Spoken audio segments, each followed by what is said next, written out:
welcome to WatchMojo UK, and today we're counting down our picks for the top 10 times Boris Johnson pissed off everyone. I accept that my remarks could have been clearer in that respect, and I'm glad to provide this clarification.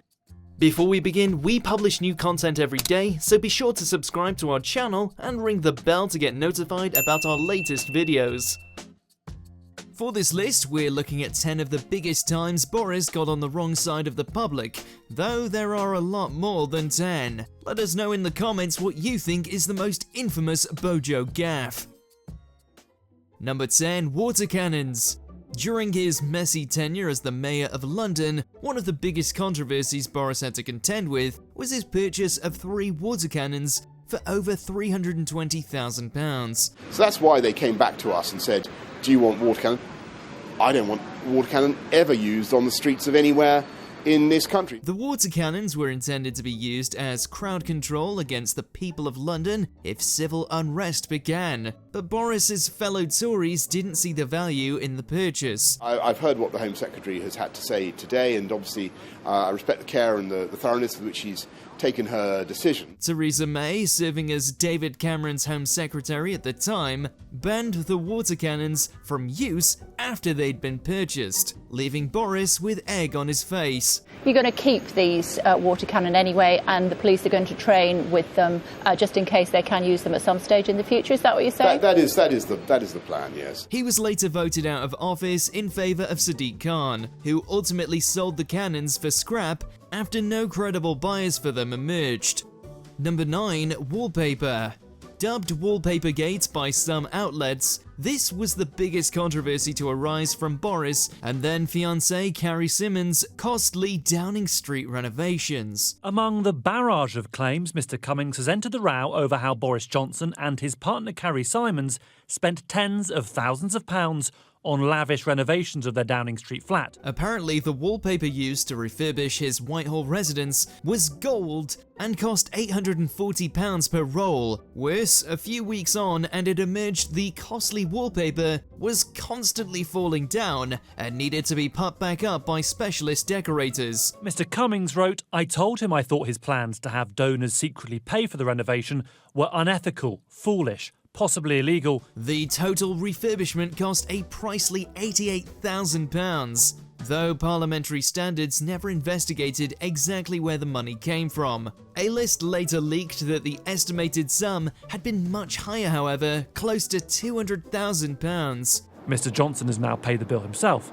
Number 10, so he stuck to the rules. Number 8. Letterboxes. Do you feel bad about it? You didn't even feel bad about it. I felt it was... Who could forget these notorious remarks he made about Muslim women in 2018 in his column for The Telegraph? He said that Muslim women in burqas and niqabs looked like letterboxes and bank robbers, causing massive controversy at the time and in the years since. It's not great language though, is it? It's not really prime ministerial language, is it? More than once his fellow MPs on both sides of Parliament demanded he apologise, including Sikh Labour MP Tanmanjit Singh Desi and Prime Minister at the time, Theresa May. Some of your colleagues sometimes that there is an element... apologise for calling, describing women wearing bugs as bank robbers and letterboxes. You're now under investigation. Will you apologise for that, or do you think that was okay? It took until 2021 for Boris to finally get the message and apologise, and many viewed his comments as emblematic of Islamophobia in the Tory party. Number 7. Nazanin Zaghari-Ratcliffe. My point was that I disagreed with the Iranian view that training journalists was a crime. Not that I wanted to lend any credence to Iranian allegations. British-Iranian dual citizen Nazanin Zaghari-Ratcliffe was detained in prison in Iran for 6 years between 2016 and 2022, though as of March 2022, she was finally returned home to the UK. However, during her already traumatic detention, for reasons which have never been made clear, Boris Johnson, as Foreign Secretary in 2017, made remarks that she had been training journalists. This led to even more mistreatment against Zaghari-Ratcliffe by the Iranian authorities. She wanted to say to him, I just want you to know that the mistake think the comments in 2017 had a lasting impact. Her return to the UK was massively dragged out, with Boris arguably to blame, and it wasn't until a £300 million debt was paid to Iran that she was able to come back to Britain. Yeah, just want to say, Promise, it took 6 years. It didn't need to have taken 6 years, and why did it take so long? And he talked through some of the complications and some of the attempts they'd made. Number 6. Punishment beatings. In early 2017, Boris Johnson, still working as Foreign Secretary for Theresa May, made some baffling comments comparing the European Union to Nazi Germany. Good evening. Boris Johnson, the Foreign Secretary, has been criticised for his choice of language after appearing to compare the French government to the Nazis. He asked that the EU not give the UK punishment beatings like in some World War II movie in retaliation for Brexit. A truly absurd thing to say. If Monsieur Hollande wants to administer punishment beatings to anybody who chooses to escape, rather in the manner of some sort of World War II movie, then I don't think that is the way forward. Some other senior Tories were behind him, however, including Michael Gove, while Labour used it as another opportunity to hit Boris's penchant for glib comments. Regardless, we don't think comparing the Brexit to the Great Escape helped the years-long negotiations. The point he made was a reasonable one, but the language has got to be extremely careful in dealing with colleagues and friends. Number 5. Bodies. Now, to be clear, there's still no proof that the Prime Minister actually said this, as it was something claimed by Dominic Cummings after he was forced to resign. But Boris Johnson has emphatically said he didn't say it, and really the only thing that could trump that is an audio tape. Cummings could have absolutely lied to smear Boris, but equally, we wouldn't be surprised if these comments rang true. Allegedly, during the COVID-19 pandemic, Boris said he wanted to, quote, let the bodies pile high instead of imposing another lockdown. The Prime Minister was also facing allegations that after agreeing the second lockdown last autumn, he said he would rather see the bodies pile high in their thousands than impose a third lockdown.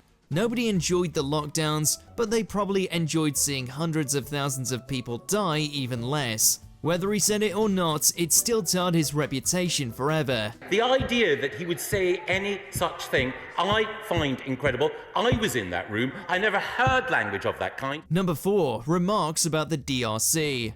Not only is the member racist, he is stoking division in communities and has a record of dishonesty. These absolutely hideous remarks were made by Boris Johnson in 2002, again in his Telegraph column, and referred to a state visit made by then PM Tony Blair to the Democratic Republic of the Congo. He called the citizens of the Congo Blair was visiting by a deeply offensive slur, as well as saying they had, quote, watermelon smiles. The member has called Muslim women letterboxes, described African people as having watermelon smiles, and another disgusting slur that I would never dignify by repeating. Widely decried as being deeply racist at the time, it still took him 6 years to say sorry, though he still said it was taken out of context. This is nothing new. People do take things out of context. I urge people to look at the article concerned. That wasn't the only offensive thing he said about Africa, however, as he once referred to the entire continent, the second largest in the world, as, quote, that country. Number 3. £350 million a week. As one of the biggest supporters of the Leave campaign, Boris was seen many times to be endorsing this figure, which could now be seen as one of the most notorious lies ever told in British politics. Suggestion, as you can see, is that we send £350 million a week to the EU, which could be spent on the NHS. He was even photographed in front of that bus, alleging that we sent £350 million to the EU a week, and that by leaving, we'd be able to give it to the NHS instead. It's an appealing figure, if it was even remotely based in reality. Let's deal with your arguments. One of them is on the side of this bus. We sent 350 million to Europe. We don't, and you know we don't. No, we don't. The real membership cost is £161 million per week, but in the years since Brexit, that money certainly hasn't materialised anywhere near the NHS, which remains underfunded. And in 2019, he was taken to court for the lie. You can't expect to win if your arguments are ludicrous, and you know this one is ludicrous. First of all, the figure is wrong, and secondly, well, even Norway, which is out, has to make a contribution. Number 2, Chris Pincher. The wrong thing to do.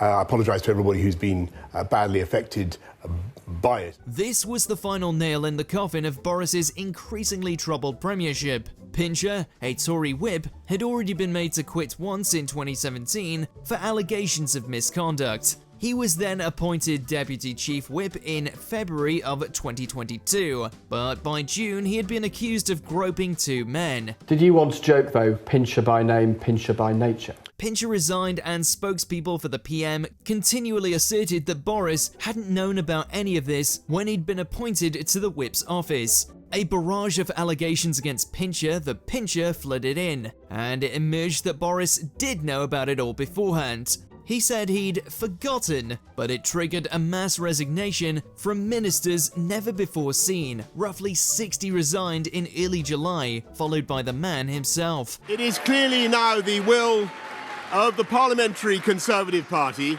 that there should be a new leader of that party and therefore a new Prime Minister. Number 1, Partygate. You told the House of Commons, you told the British people again and again that no rules were broken. Not the only scandal to affect Boris's time in Downing Street, but Partygate certainly began the downward spiral that led to his resignation. It came out in January 2022 that there had been numerous parties held in Downing Street throughout the pandemic and during lockdown, including the day before the funeral of His Royal Highness Prince Philip. Sue Gray said the culture that allowed these parties came from the top, official and political. We are humbled by the experience, and we have learned our lesson. There was an official inquiry led by Sue Gray and an investigation from the Met, which fined over 100 people, including the Prime Minister. Sue Gray published some pictures of the Prime Minister at the birthday gathering, for which he got a fixed penalty notice. His constant proven lies about holding parties while people died unable to see their loved ones damaged his reputation irreparably, even among his own party. Do you agree with our picks? Check out this other recent clip from WatchMojo UK and be sure to subscribe and ring the bell to be notified about our latest videos.